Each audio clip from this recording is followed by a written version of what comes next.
नमस्कार स्टूडेंट्स, मैं विनीत तिवारी आप सभी के सामने फिर से हाजिर हूँ। लास्ट क्लास में हमने आणविकता और कोटि के बारे में बात की थी। आई थिंक आपको क्लियर हो गया होगा टॉपिक। अब मैं थोड़ा सा समझते हुए आपको यह बताऊंगा कि प्रेक्षित दर समीकरण से हम कोटि का मान निकालते हैं। या मैंने आपको बताया था हमेशा अभिक्रिया की कोटि कहाँ से निकलती है? दर समीकरण से। लेकिन आणविकता के लिए दर समीकरण की जरूरत नहीं पड़ती, क्योंकि आणविकता हम कहाँ से निकालते हैं? केमिकल रिएक्शन से निकालते हैं। ठीक है, या हमको अगर यह जानकारी पता है कि अभिकारक के कितने अणु पार्टिसिपेट कर रहे हैं केमिकल रिएक्शन में, तो हम आणविकता का मान आसानी से निकाल सकते हैं। चलिए आगे देखते हैं।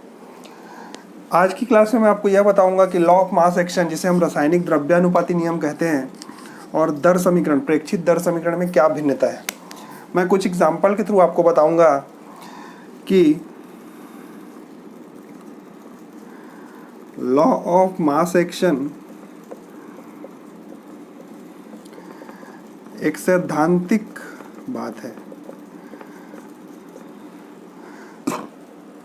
लॉ ऑफ मास एक्शन एक सैद्धांतिक बात है, मतलब जैसे कि अगर मैं आपको बोलूं कि चाय बनेगी 3 लीटर दूध और 2 लीटर पानी से, ठीक है, तो यह एक सैद्धांतिक बात है। लेकिन कोई बंदा 2 लीटर दूध 3 लीटर पानी से भी बना रहा है तो भी चाय बन सकती है, या चाय के समान थोड़ा सा चाय के समान मिलती जुलती चीज़ बन सकती है।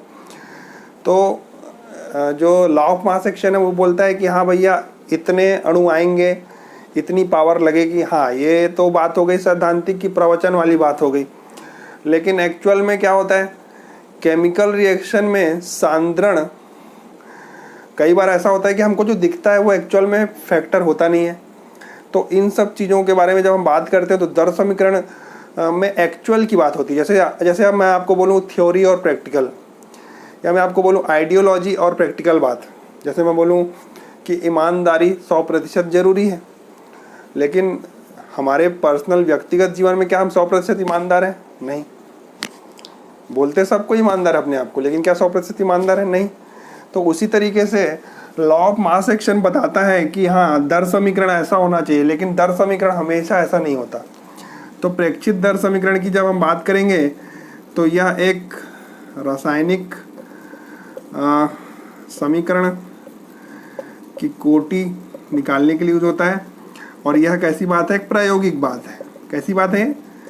प्रायोगिक बात है। ये एक सैद्धांतिक बात है और ये एक प्रायोगिक बात है। अब मैं आपको एग्जांपल के थ्रू बताऊंगा कि NaCl प्लस AgNO3, पहला इक्वेशन क्या है? NaCl plus AgNO3 AgCl plus NaNO3। ठीक है, ये वाला इक्वेशन मैंने आपको ऑलरेडी एग्जांपल में बताया हुआ है। अब देखिए, लॉ ऑफ मास एक्शन क्या होगा इसके हिसाब से? R is equal to K NaCl AgNO3। ठीक है, अब मैं किसकी बात करता हूँ? दर समीकरण की बात करता हूँ। तो यहाँ पर क्या होगा? R is equal to K NaCl AgNO3, यानी कि यहाँ पर तो कोई चीज़ चेंज नहीं आई, सब कुछ सेम आ रहा है, यानी कि दोनों चीज़ें सेम है। बिल्कुल, हाँ भाई, आपने इतना बोला, हमने इतना यूज़ किया, बिल्कुल सही बात। तो यहाँ पर कोटि कितनी निकलेगी? कोटि निकलेगी 2। यहाँ पर सीधी सी बात है, पावर 1 जुड़ गया 2, 1 और 1 कितना हो गया? 2 हो गया। अब सेकंड की बात करते हैं। सेकंड में देखते हैं CaOH ट्वाइस प्लस 2HCl क्या बना रहा है? जल और कैल्शियम क्लोराइड बना रहा है। अब देखिए यहाँ पर भी क्या होगा? लॉ ऑफ मास एक्शन को देखते हैं। R is equal to K CaOH twice और HCl का पावर क्या हो जाएगा? यहाँ पर 2 हो जाएगा। और यहाँ पर अगर अब हम बात करें, दर समीकरण जो आता है वो भी सेम ही आता है यहाँ पर, मतलब बिल्कुल सही बात है। ये लॉ ऑफ मास एक्शन को 100% फॉलो करता है। कौन? दर समीकरण। तो यहाँ पर भी कोटि कितनी आएगी?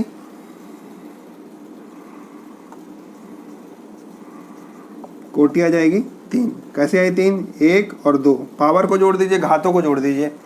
घातों को यहाँ पर दोनों में जोड़ेंगे 3 ही आएगा, मतलब सेम चीज़ें आ रही है, कोई भी डिफरेंस नहीं आ रहा है, सारी चीज़ें सेम है। यानी इन समीकरणों में तो दोनों चीज़ों को समान, मतलब समान प्रदर्शित हो रही है, मतलब सिद्धांत भी वही है, प्रयोग भी वही है। लेकिन क्या हर समीकरण में ऐसा होता है? बिल्कुल नहीं। शुरू के 2 एग्जाम्पल हमें यह बताते हैं कि प्रेक्षित दर समीकरण, लॉ ऑफ मास एक्शन दोनों शायद समान चीज़ें हैं, लेकिन जब हम अगली इक्वेशन में जाएंगे, ठीक है, तो हमको पता चलेगा कि नहीं, कुछ ना कुछ अलग अलग बातें हैं। ठीक है, एक बार फिर से देखिए, आगे बढ़ते हैं हम। ठीक है, तो देखिए, उम्मीद करता हूँ आपको क्लियर हो रहा होगा। चलिए देखिए, ये वाला एग्जांपल हमने फिर से देखा था, N2 + 3H2। यहाँ पर एक फेरस उत्प्रेरक को ले रहे हैं। फेरस क्या है यहाँ पर? उत्प्रेरक। Fe जो है उत्प्रेरक की तरह काम कर रहा है और यहाँ पर अमोनिया बन रही है। ये नॉर्मल रिएक्शन नहीं है, यहाँ पर उत्प्रेरक की उपस्थिति है। जब उत्प्रेरक होता है तो उत्प्रेरक क्या कर देता है? अभिक्रिया को बढ़ा देता है या तो घटा देता है। और यहाँ पर क्या करें? डेल का मतलब गर्म कर रहे हैं। नाइट्रोजन और नाइट्रोजन किसकी उपस्थिति में गर्म कर रहे हैं? फेरस की उपस्थिति में। तो क्या हो रहा है? अमोनिया बन रहा है। अमोनिया के दो अणु बन रहे हैं। ठीक है, तो देखिए यहाँ पर जब हम बात करेंगे लॉ ऑफ मास एक्शन की, तो यहाँ पर होना ये चाहिए KN2H2 का पावर 3 होना ये चाहिए, बिल्कुल। लेकिन ये दर समीकरण नहीं है, बिल्कुल नहीं है। बिल्कुल सही कॉन्सेप्ट लगा रहे हैं भैया, लेकिन यहाँ पर लॉ ऑफ मास एक्शन दर समीकरण निकालने में गलत साबित हो जाएगा। तो क्या यूज़ करेंगे हम? बिल्कुल यहाँ पर जो रेट इक्वेशन बनेगी, N2 का पावर 0 H2 का पावर 0। यहाँ पर क्या आ गया? सांद्रण बिल्कुल 0 आ गया भैया। अब 0 क्यों आया वो मैं आपको एक नोट्स बताऊंगा कि ऐसा क्यों होता है। तो R = क्या आ गया? क्या आ गया? तो कोटि कितनी हो गई यहाँ पर? 0 + 0, कोटि कितनी आ गई? 0 आ गई। कोटि कितनी आ गई? 0 आ गई। अभी आपको क्लियर नहीं होगा, उम्मीद करता हूँ मैं लास्ट में कंक्लूजन के साथ बताऊंगा तो आपको क्लियर हो जाएगा। चलिए इसके बाद वाली इक्वेशन देखते हैं। CH3 CHO CH4 + CO। देखिए यहाँ पर भी लॉ ऑफ मास एक्शन के हिसाब से ये होना चाहिए। आप बोलोगे सर ये होगा rate equation, R = K CH3 CHO की पावर 1। बिल्कुल सही एनालिसिस है आपका, बिल्कुल सही है, लेकिन होगा ऐसा नहीं, इट इज़ रॉन्ग। क्या होगा? R = K CH3 CHO की पावर 1.5। जी हाँ, 1.5 आ गया पावर में। तो यहाँ पर कोटि कितना आ गया भैया? कोटि अगर आपके हिसाब से निकालोगे तो आप तो एक बोलोगे, लेकिन कोटि कितना है? 1.5। इस अभिक्रिया की कोटि कितनी है? 1.5। अब लास्ट वाला इक्वेशन देखते हैं। CHCl3 + Cl2 CCl4 + HCl। यहाँ पर भी देख लेते हैं। बिल्कुल लॉ ऑफ मास एक्शन के हिसाब से R = होना ये चाहिए KCHCl3 Cl2 की पावर 1। तो यहाँ पर आपके हिसाब से लॉ ऑफ मास एक्शन के हिसाब से कोटि आप बोलोगे 2, लेकिन गलत है। ये कोटि यहाँ से नहीं निकलेगा। रेट इक्वेशन ये होगी R = K CHCl3 Cl2 की पावर 1.5। तो यहाँ पर हो जाएगा R = 2.5, यानी कि सॉरी R नहीं, कोटि की बात कर रहा हूँ। कोटि कितनी हो जाएगी? 2.5, यानी इस अभिक्रिया की कोटि कितनी है? 2.5। तो देखिए अब आप पूछेंगे सर ये कैसे आया? ठीक है, तो देखिए आपको डिटेल में नहीं जानना है, मैं सिर्फ इसका रीज़न बता रहा हूँ आपको। जब भी किसी अभिक्रिया में किसी अभिकारक का जल अपघटन होता है, ठीक है, जब किसी अभिकारक का जल अपघटन होता है, जब किसी अभिकारक को उत्प्रेरक की उपस्थिति में क्रिया कराई जाती है, क्लियर है, या किसी आयनीकरण का यूज़ होता है, यानी कि आयन वाले यौगिकों का, जब आयन वाले यौगिक अपने घटकों में टूटते हैं, तो जब इस तरीके की क्रिया होती है तो वहाँ पर 110% law of mass action follow नहीं होता। यानी कि लॉ ऑफ मास एक्शन और रेट इक्वेशन में थोड़ा सा डिफरेंस आता है। बस आपको ये चीज़ें ध्यान रखनी है। तो मैंने आपको क्या बताया? कब कब ये रूल फॉलो नहीं होगा, law of mass action rate equation के फॉर्म में, rate equation law of mass action को फॉलो नहीं करेगा। कुछ चीज़ों को याद रखिए, जैसे कि जल अपघटन वाली क्रिया, आयनीकरण वाली क्रिया और उत्प्रेरक की उपस्थिति वाली। तो ऐसी रासायनिक अभिक्रियाएं जिसमें उत्प्रेरक हो, या तो जल अपघटन हो रहा हो यौगिक का या विकारक का, या फिर आयन वाले यौगिक अपने घटकों में टूट रहे हों, या कोई ऐसा तत्व या यौगिक यूज हो रहा हो जिसमें आयनीकरण हो, तो उस तरीके की जब क्रियाएं या उस तरीके की रासायनिक अभिक्रियाओं में law of mass action 100% follow नहीं होता है। क्लियर है? ठीक, चलिए कुछ न्यूमेरिकल्स को देखते हैं। पहला क्वेश्चन था हाइड्रोजन और ब्रोमीन मिलकर हाइड्रोजन ब्रोमाइड बना रहे हैं, और अभिक्रिया दर क्या दी हुई, क्वेश्चन जो मैंने आपको असाइनमेंट दिया उसी का क्वेश्चन है। KH2Br2 की पावर 1/2। अभिक्रिया दर का मतलब रेट मैंने आपको ऑलरेडी बताया है, प्लीज इधर ध्यान देंगे। ठीक है, आणविकता तथा कोटि की बात करते हैं। ठीक है, तो यहाँ पर देखिए आणविकता कैसे निकालते हैं। केमिकल रिएक्शन में जो अभिक्रिया के टोटल एटम्स होते हैं उसको हम क्या बोलते हैं, आणविकता बोलते हैं। तो यहाँ पर हाइड्रोजन के कितने एटम्स हैं, 1, और Br2 के कितने एटम्स हैं, 1। तो आणविकता कितनी हो गई, 2 हो गई। हमेशा याद रखिए आणविकता को हम कहाँ से निकालेंगे, आणविकता को हम केमिकल रिएक्शन में अभिकारक को देखिए कितने अणु है, कुल 1 और 1 2 अणु। उसके बाद हम बात करते हैं कोटि की। कोटि को हमेशा हम कहाँ से निकालते हैं, दर समीकरण से। इसके लिए आपको दर समीकरण का वास्तविक मान, एक्चुअल वैल्यू ऑफ दर समीकरण को देखना जरूरी है। यहाँ पर दर समीकरण दिया हुआ है, क्या दिया हुआ है, H2 का कॉन्सेंट्रेशन कितना है, पावर 1, और इसका कितना है 1/2, घातों का योग। दर समीकरण की घातों का योग क्या कहलाता है, कोटि कहलाता है। तो कितना हो जाएगा 1 + 1/2, 1.5। कितना हो गया 1.5। फिर से बता रहा हूँ, पहला क्वेश्चन हाइड्रोजन ब्रोमीन मिलकर क्या बना रहा है, हाइड्रोजन ब्रोमाइड। अभिक्रिया दर क्या दी हुई है, जो दिया हुआ है KH2 की पावर 1, Br2 की पावर 1/2। हमको क्या निकालना है क्वेश्चन में, आणविकता तथा कोटि। आणविकता क्या होती है, अभिक्रिया के अभिकारक के कुल अणुओं की संख्या। हाइड्रोजन ब्रोमीन अभिकारक है, दोनों के एक एक अणु है, यानी कि लेफ्ट साइड कितने अणु है, 2 अणु। तो 2 अणु का मतलब है आणविकता हो गई 2। घातों का योग, कोटि क्या होती है, घातों का योग। दर समीकरण में सांद्रण पदों पर घातों का योग क्या कहलाता है, कोटि कहलाता है। घात कितनी है, 1 और 1/2, 1.5। पहला क्वेश्चन क्लियर, आंसर आ गया 2 1.5। ऑप्शन देखिएगा, यही होगा आंसर। ठीक है, सेकंड क्वेश्चन की बात करते हैं। CCl3 CHO + NO मिलकर बना रहा है CHCl3 + NO + CO। यहाँ पर दर समीकरण दिया हुआ है, R = K CCl3 CHO NO। सांद्रता कितने में दी हुई है, मोल प्रति लीटर में, और K की इकाई पूछ रहा है। K की इकाई कहाँ से निकलेगी, दर समीकरण से निकलेगी, क्योंकि दर समीकरण में क्या दिख रहा है आपको, K दिख रहा है। अब देखिए रेट का मैंने आपको यूनिट बताया था, याद होना चाहिए आपको, मोल प्रति लीटर प्रति सेकंड। मोल प्रति लीटर प्रति सेकंड, ये हो गई आपकी किसकी इकाई हो गई, आर की, के। यहां पर देखिए सांद्रण इंटू सांद्रण, ये दोनों क्या है, सांद्रण सांद्रण है, तो क्या हो जाएगा सांद्रण का स्क्वायर। सांद्रण की इकाई क्या होती है, मोल प्रति लीटर का वर्ग हो जाएगा, क्योंकि यहाँ पर दोनों चीजें सेम है, चाहे कोई सा भी रहे, सांद्रण की इकाई हमेशा मोल प्रति लीटर में ही होगी। अब देखिए मोल प्रति लीटर और यहाँ पर स्क्वायर है, यानी इसको ऐसा लिख लेता हूँ, ज्यादा क्लियर हो जाएगा, आप लोगों को कंफ्यूजन नहीं होगा। मोल प्रति लीटर, एक कट गया, ठीक है, तो K = क्या हो जाएगा, ये 1/सेकंड है, तो इसको मैं क्या लिख सकता हूँ, सेकंड का इनवर्स बटे मोल पर लीटर।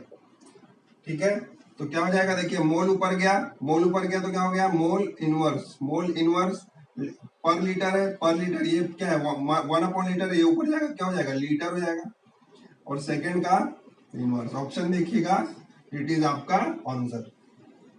क्या है, mole inverse litre second inverse.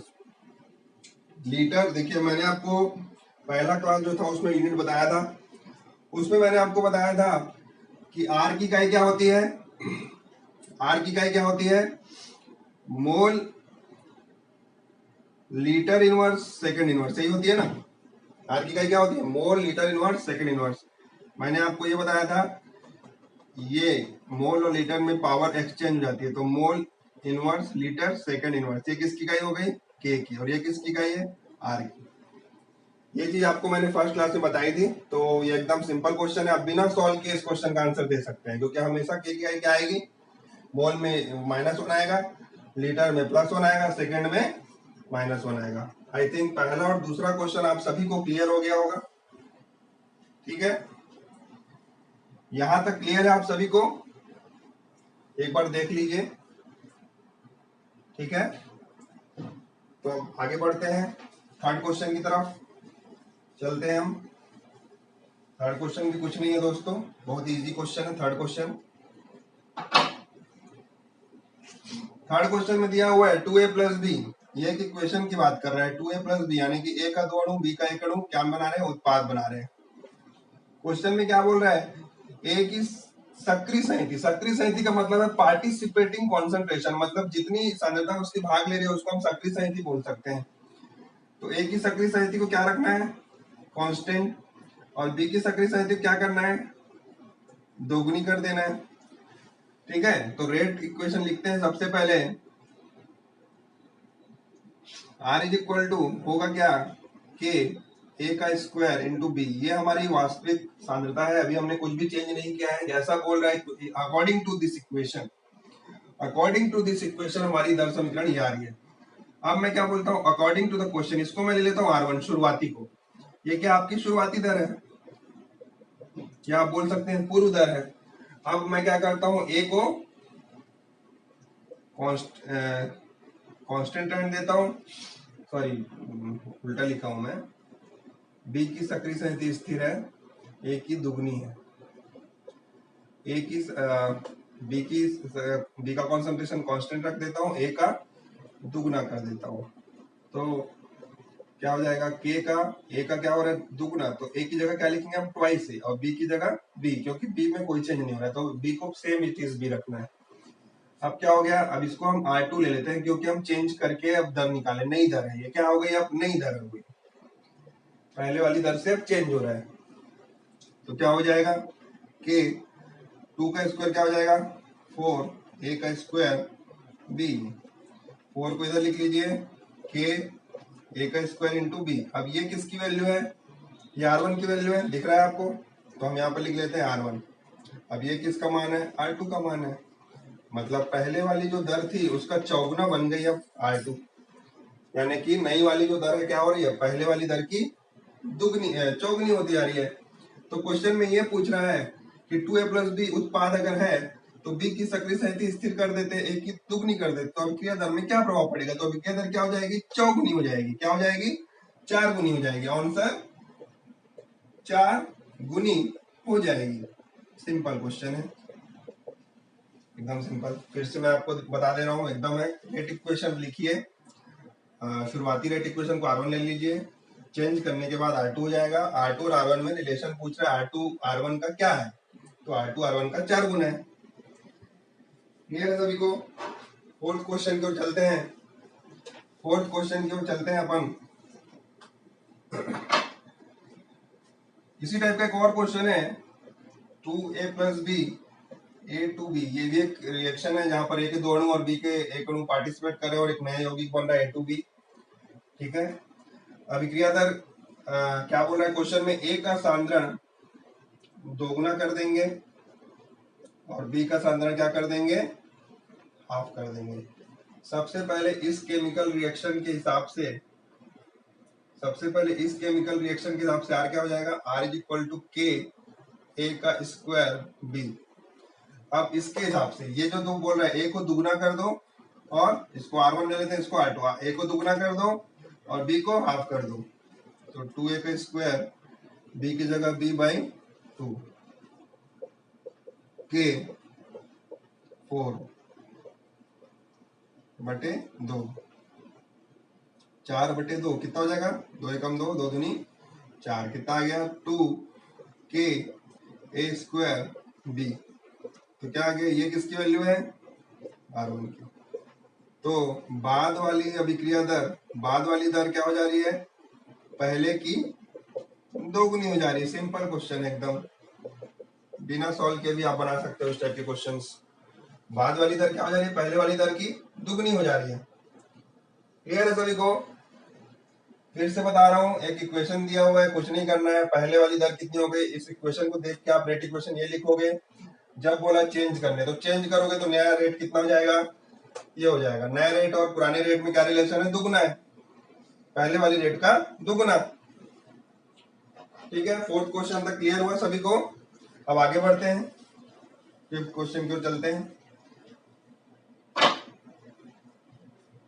कार्बनिक क्लोराइड का जल अपघटन हो रहा है, RCl plus H2O, ROH plus H2 sorry HCl है। इसके हमको क्या निकालना है? अब देखिए क्वेश्चन में ये बोल रहा है जल अपघटन के बारे में, सीधी सी बात है, जल अपघटन का इक्वेशन है और क्वेश्चन में हिंट भी दे दिया कि जल की मात्रा बहुत ही ज्यादा है। जब भी जल अपघटन होता है जल की मात्रा बहुत ज्यादा होती है और प्राथमिक अभिकारक के रूप में जल होता है, द्वितीयक अभिकारक के रूप में RCl होता है। यहाँ पर जल का कोई प्रभाव नहीं पड़ता, इसीलिए जब रेट इक्वेशन की बात करेंगे तो रेट इक्वेशन में H2O की सांद्रता की पावर में 0 लगाएंगे। ठीक है, तो सबसे पहले आणविकता की बात करता हूं मैं। आणविकता कितनी होगी इसकी? RCl के कितने अणु है? 1 अणु।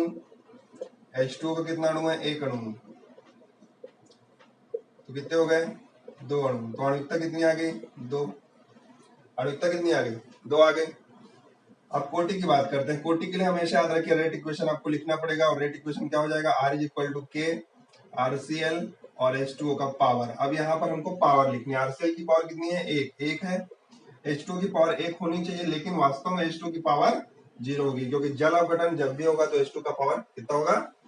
0, क्योंकि H2O की सांद्रता को कम और ज्यादा करने से कोई प्रभाव नहीं पड़ता। समझ में आ रहा है? H2O की सांद्रता को कम और ज्यादा करने से कोई प्रभाव नहीं पड़ता, इसीलिए R is equal to K RCl। ठीक है, यहाँ पर 1। अब कोटि निकाल लीजिए। कोटि क्या हो गई? 1 हो गई। तो यहाँ पर आणविकता 2 आ गई और कोटि 1 आ गई। ये आपका ऑप्शन में दिया हुआ आंसर आप आसानी से लगा सकते हैं। आणविकता 2 कोटि 1। तो इस तरीके से हम किसी भी रासायनिक अभिक्रिया का क्वेश्चन आराम से बना सकते हैं आणविकता कोटि का। ठीक है, इसके बाद वाला क्वेश्चन जो है, तापमान बढ़ने से अभिक्रिया दर में क्या प्रभाव पड़ता है? तापमान बढ़ने से अभिक्रिया दर में क्या प्रभाव पड़ता है? तो सीधी सी बात है, तापमान जब बढ़ेगा, देखिए अगर मैं आपको एक कमरे में बंद कर देता हूँ और वहां का टेम्परेचर एकदम बढ़ा देता हूँ और एक बंद कर दिया हूँ, आपको एक ढान दिया हूँ, मतलब एक क्लोज कर दिया हूँ दरवाजा, तो उस कंडीशन में क्या करेंगे? आप एक दूसरे को धक्का देंगे, बाहर निकलने की कोशिश करेंगे कमरे से। सेम चीज होती है किसी भी पदार्थ को। जब हम किसी अभिक्रिया की बात करते हैं या क्या बोलना चाहिए, हम नियोजन की बात करते हैं, तो उस कंडीशन में क्या होती है, जब ताप में वृद्धि होती है तो टकराव की संख्या